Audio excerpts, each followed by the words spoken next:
It started as just another quiet night. The air was thick with silence, broken only by the faint hum of the refrigerator. I had just microwaved my food and was about to sit down to watch a horror movie when the beeping of the microwave stopped, and something else took its place. Soft click, low thud. From the dining room. The layout of my townhouse was simple. The kitchen led to the dining room, which connected to the living room, then the den. But there was something crucial about the dining room. It had a door. A heavy wooden door that I always kept shut. I muted the TV. My heart pounded as I listened closely. Then it came again, a slow, deliberate creak. The sound of the door separating the den and dining room opening. Chill ran through me. "Who's there?" I called out, my voice barely more than a whisper. No answer. Clutching my phone, I crept into the dining room. The door was open, wide open. I always made sure it was shut. My pulse thundered in my ears. Something wasn't right. I bolted to the kitchen and grabbed the largest knife from the block, my hands trembling. Without wasting another second, I called 911. "I think my ex-girlfriend broke into my house," I whispered, trying to keep my voice steady.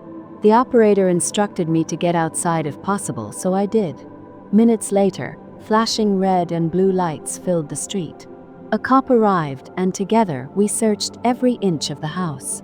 Every closet, every crawl space, every shadowed corner. Nothing. No one. "Call again if you hear anything," the officer said before leaving. I tried to shake it off. Maybe I left the door open. Maybe it was just my imagination.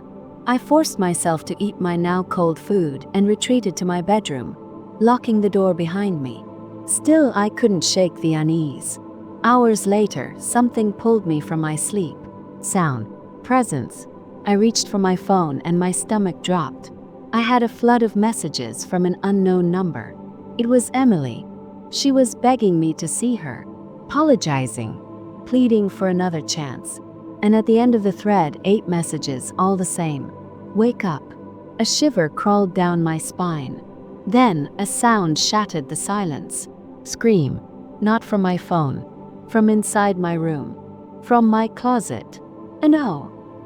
The voice shrieked as the closet door exploded open. Emily, wild-eyed, hair disheveled, and in her hand, a knife. I lunged for the door, yanking it open as she came at me. My instincts kicked in. Ran. I shoved the door closed behind me and held it shut with everything I had.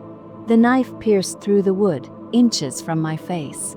Again and again, she was trying to kill me. "Emily, stop!" I screamed. "I love you! Stop!" Silence. The stabbing stopped. Breathing heavily, she whispered through the door. "That's all I wanted to hear. Why couldn't you just be honest with me?" Had to think fast. I fumbled for my phone, dialing 911 with shaking hands. I was scared," I said. "But I love you. I was going to come back to you." "Really?" she asked, her voice breaking. "Yes, but put the knife down, Emily. Please." Oz. Then a soft clang as the knife hit the floor. I yanked the door open and tackled her to the ground. She thrashed, screamed, fought with everything she had. But I didn't let go. I screamed my address into the phone as sirens wailed in the distance. Bang! The front door burst open. Boots thundered up the stairs. Emily was screaming as officers swarmed in, pinning her down. Cuffs clicked shut. She sobbed hysterically, her wild eyes locked onto mine. Even after she was gone, I stood there, frozen, shaking, the weight of what had just happened crushing me.